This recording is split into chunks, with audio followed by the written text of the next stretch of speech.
So ayun mga tol, magandang hapon. Bali ito na nga pala yung unit natin. Naitaputan natin yan.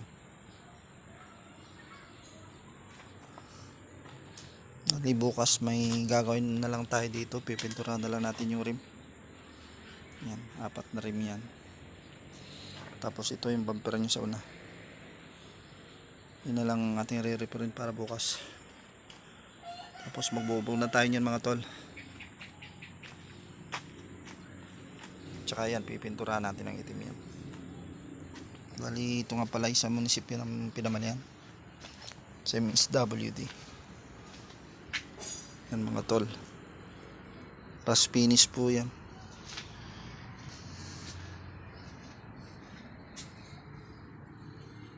Goods na ulit mga tol.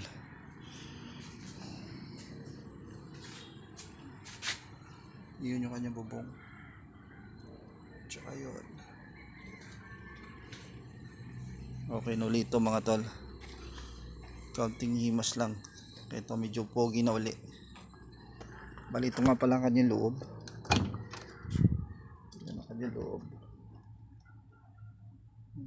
Tsaka yung flooring. Ito yung kanyang likod ng pinto.